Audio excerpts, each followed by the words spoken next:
B, and you're tuning in to Shy Verse. Well, Pharaoh B, at first I was going to go for B Real, which is my first initial, my first name, and my last 4 letters of my last name, but it was too close to Be Real from Cypress Hill, and I just didn't want to disrespect him anyway.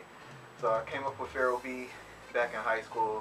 I felt like a pharaoh is somebody who is considered greater than a king, and a lot of people was running around here saying that they're kings and this and that and whatnot. And I was like, I feel like I'm greater than a king. But what's greater than a king? And I thought God, but nobody. That would just be really disrespectful for me to say something like that. So, you know, back in ancient Egypt, they considered pharaohs as people who are more powerful than a king, but less than a god. But they have, I guess you would say, godly features. And then, ever since then, my dad always talked about starting a dynasty. So, my dad and had some influence on that.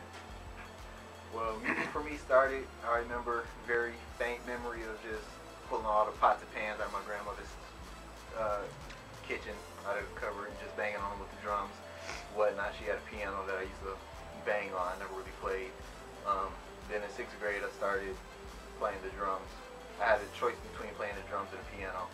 Wish I would have chosen the piano, but I wanted to play the drums just to get the girls, which still never really worked out too well because I was just a geek back then. And yeah, I really didn't start taking interest into producing until I kind of met up with Epidemic. You know, we all went to school together, but I met Epidemic through my girl. They real cool. And then Lil Tech, met him, and then it was just like we clicked right off the bat. That's when I really started producing. Well, my iPod right now, considering that everything that is on my iTunes I buy because I like the support, so my iPod really isn't that big. I think I have, I don't know, maybe 300 songs because I'm broke. So, but what I would like to have a little bit more of, I can definitely tell you, I listen to jazz music. I was, like I said, jazz band in 8th grade. So Miles Davis, all the jazz greats from, you know, then we have Dr. Dre obviously on the hip hop side, and then over on the rock side, Cody and Cambria, Fall Out Boys, Incubus. You know, I listen to a little bit of everything. Who influences my music? You know, it's funny, like, before when I first started producing, I could kind of hear myself sounding like other producers and things like that. I really didn't want to do that. And then I read an article about Missy Elliott and where she was saying how Tim really didn't allow her to listen to music when she first came out because he didn't want her to sound like any other artist.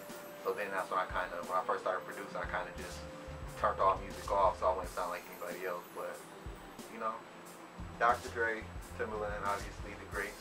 Ryan Leslie, great producer, songwriter, all around good person. So I'm different because when it comes to hip hop wise and rapping wise, I don't even honestly consider myself an artist. I consider myself as more of an entertainer because that's what I do. It's Pharaoh B. I entertain. I don't even, honestly, me personally, I don't feel like my lyrics are that great. There's a lot of people out there who can definitely rap better than me, but I feel like I just want to put on the show. So people may say, you know, disrespect me in some kind of way and say he's not a real artist, he's not really lyrical. Who cares? I like to see people, you know, have a good time. And that's all it's about for me, is to make music for people to have a good time. So I don't care if it's lyrical or not. And with that being said, is, you know, the struggle.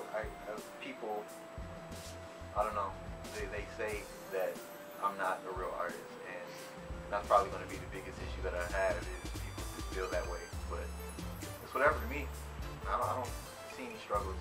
So I don't know what the other 2 guys told you, but I'm boss, man. I'll figure that shot. You know what I mean? So